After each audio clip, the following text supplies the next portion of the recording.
so we can trust what you say? Well, first of all, some of the things that I say will be incorrect and should be corrected. Dude, Elon Musk is sending out 200 ketamine-fueled tweets a day about how this agency and this agency needs to be gutted, and now he's going to come into the Oval Office and say, well, I get some things wrong sometimes. That is not enough. All right, this is unhinged, but I am so glad they did it. I am so glad that Elon Musk and Donald Trump decided to hold a little press conference in the Oval Office to answer some of our burning questions about their corruption, because during this press conference, Trump and Elon, mainly just Elon Musk, reveals how full of shit he is. He is full of inconsistencies, of hypocrisy, of vague platitudes, and there's even a moment where he gets fact-checked on some numbers that he lied about, and Elon Musk says, you can't always trust us, we're not always going to be right about the numbers, and then a few minutes later he says that you need to trust the numbers that he is releasing. I mean, it's just full of inconsistencies, full of hypocrisy, and that's why we're here to break it down. All that I ask is that you drop a like and watch until the end to help boost this video, and let's just start off with this clip of Elon Musk. And in this clip, I'll just let it play. So people normally this quiet? Your detractors, Mr. Musk. I have to what? Including a lot of Democrats. I have detractors? You do so. So Elon Musk pretends to not know that he has detractors while he fixes his hair in the Oval Office in his dark MAGA hat. Let me play it one more time. So people normally this quiet? Your detractors, Mr. Musk. I have to what? Including a lot of Democrats. I have detractors? You do, sir. I don't believe it. And look at Donald Trump looking over at him. He's like, this guy is so embarrassing. That you're orchestrating a hostile takeover of government and doing it in a non-transparent way. What's your response to that criticism? Well, first of all, you couldn't ask for a stronger mandate from the public.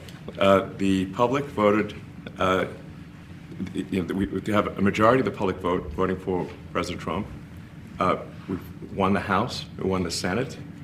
The people voted for major government reform. Really quickly, let me pause it. Number one, he says you couldn't ask for a stronger mandate. You absolutely could.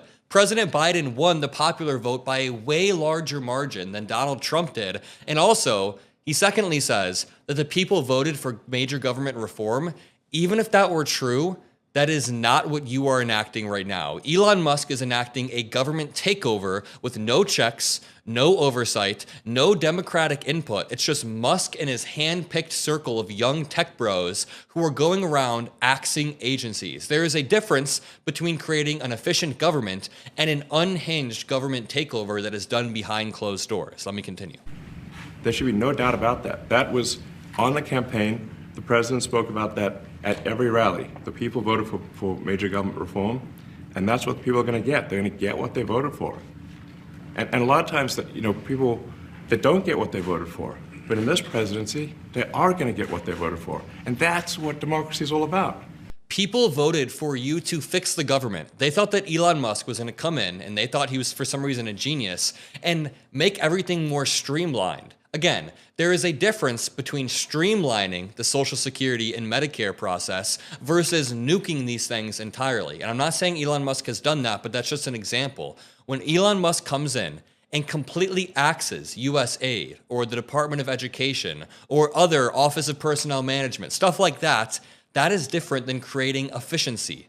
Elon Musk is lying and gaslighting right here, but get used to it because he does it more. He then says that people need to respect what our representatives say, but it's funny because Musk and Trump are the ones trying to subvert the funds that were appropriated by Congress, mainly Trump. Trump put a freeze on all federal grant funding, even though it was already allocated and approved by Congress. So just keep that in mind while listening to Elon Musk right here. So if there's not a good feedback loop from the people to the government, and if you have rule of the bureaucrat, if the bureaucracy is in charge, and then what meaning does democracy actually have?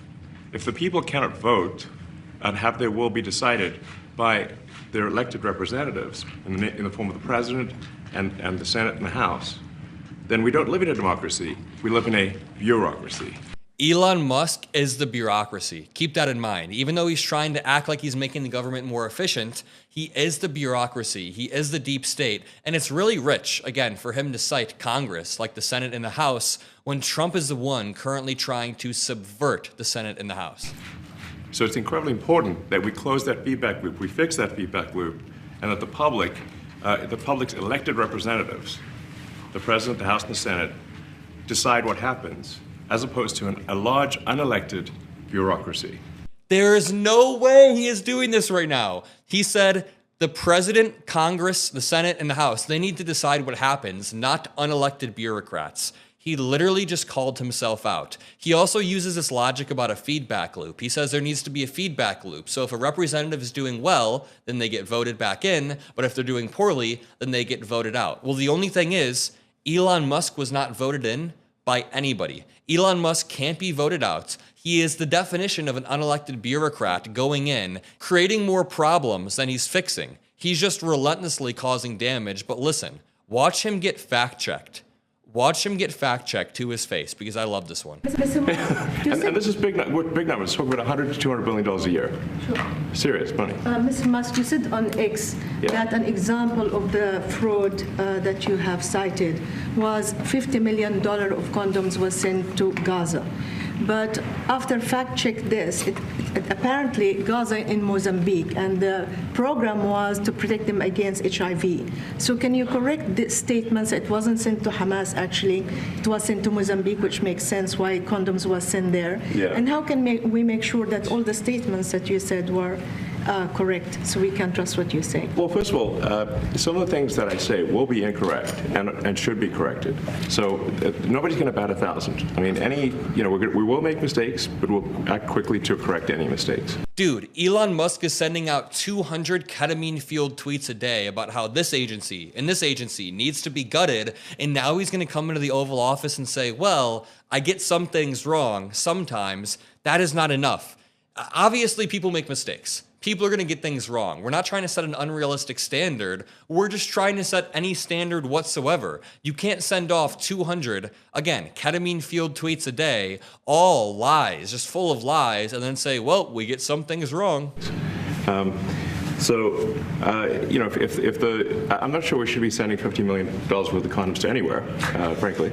I'm not sure that's something Americans would be really excited about. It's not about the condoms. It's about the fact that the U.S. uses a very, very, very small portion of our budget every single year, a very small portion, to stop the spread of diseases worldwide, diseases like HIV or many other diseases. Now, here's a clip of Donald Trump that I find quite scary. He is saying that he is justified in defying this court order regarding the freeze of federal grant funding because the judge is corrupt. So he and Elon Musk can unilaterally say which judges are corrupt now. And some of the things that we found, which are shocking, billions and billions of dollars in waste, fraud, and abuse. And I think it's very important. And that's one of the reasons I got elected. I said, we're going to do that. Nobody had any idea it was that bad, that sick, and that corrupt. And it seems hard to believe that judges want to try and stop us from looking for corruption, especially when we found hundreds of millions of dollars worth, much more than that, in just a short period of time. And we want to weed out the corruption. And it seems hard to believe that a judge... So Trump is now blasting federal judges and spreading conspiracy theories about waste. Let's end off with this video of Elon Musk, and then I'll debunk But it. if there is a conflict of interest when it comes to you yourself, for instance, you've received billions of dollars in federal contracts when it comes to the Pentagon, for instance, which the president, I know, has directed you to look into. Yeah. Are you policing yourself in that? Is there any sort of accountability check and balance in place that would provide any transparency for the American people? Well, all of our actions are fully public. So if you see anything, you say, like, wait a second, hey, Elon, that seems like maybe that's, there's a conflict there. It's not like people are going to be shy about saying that. They'll say it immediately, Including you yourself? Yes. But transparency is what builds trust, not simply somebody asserting trust. So not somebody saying they're trustworthy, but transparency, so you can see everything that's... Okay, so I have a few questions. Musk wants people to believe that his actions are all public and transparent, but selective transparency and transparency that's only monitored by one or two people, That is not transparency, that is narrative control. So what I'm trying to say is that when Elon Musk is shooting out these 200 tweets a day, that even he admits sometimes are wrong, oftentimes are wrong, and the oversight that he has are his 2 or 3 little Doge buddies, that is not transparency. Again, that is narrative control. Showing us some decisions while obscuring others does not build trust, it builds propaganda. And America did not vote for you to go behind the scenes and to nuke all these agencies with no transparency. Americans thought they were voting for competence. They thought they were voting for a more streamlined bureaucracy, not chaos. Musk ran on efficiency and streamlining the government, on making things faster, cheaper, and more effective. And now that Elon Musk is the president, he's scrapping entire agencies without any roadmap for replacement. That is not efficiency. That is called demolition without a plan. So I'll leave it with that. If you enjoyed this video, drop a like, subscribe, have a great rest of your day, and I'll see you in the next one. Peace out.